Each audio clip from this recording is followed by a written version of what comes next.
Right, it is still a public holiday in this part of the world. It's a Muslim public holiday. And we have joining us live for African Report, our Zimbabwean correspondent, Lala. Welcome to Breakfast Central, Lala. What's the latest update from Zimbabwe?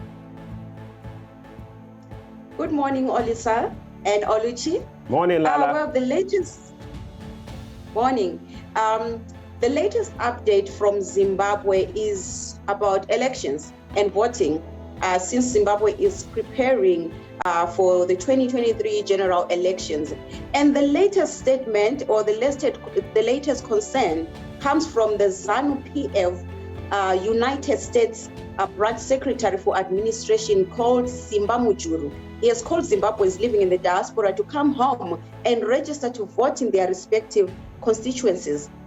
He says voting for diasporans to vote in the diaspora is going to be so costly for the Zimbabwe Electoral Commission, ZEC, as well as parties like ZANU-PF. As you know, most of ZANU-PF leadership are under sanctions and they cannot travel to the Western world. So basically his argument is that the ground won't be level if they are to vote in the diaspora. If the diasporans are to vote in the diaspora, they won't be able, ZANU-PF won't be able to go and campaign there since they are not allowed to travel. Well, Lala, that's quite a heavy ask, because ZANU-PF traveling to different parts of the world to campaign to diaspora. But I really wonder, how will this voting of the diaspora really work? Because for them to come down to Zimbabwe, to fly down to Harare just to cast the ballot, it's also quite costly and a bit logistically complicated. Mm-hmm.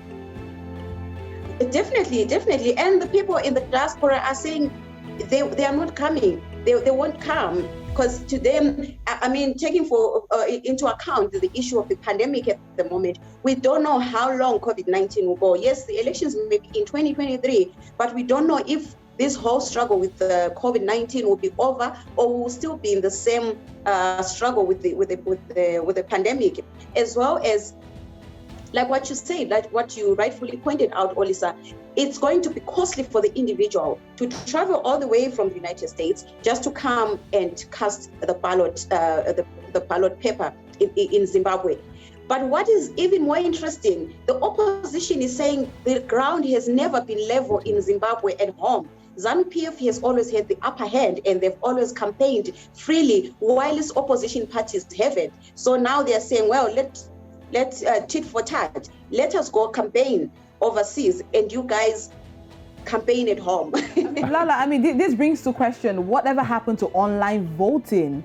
Whatever happened to casting your vote online, remotely, irrespective of where you are? Because that means you're putting into consideration everybody in diaspora.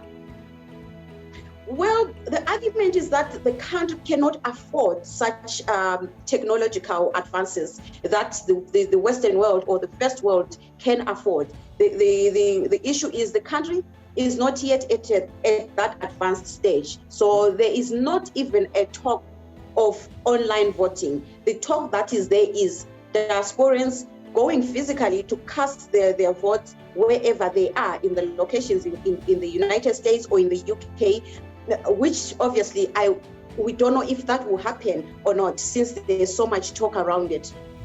All right, Lala, thank you very much for the latest. I can't even imagine going out to campaign, outside the shores of Zimbabwe, but you've given us the latest right there in Zimbabwe. So thank you very much, Lala. Good day. All right.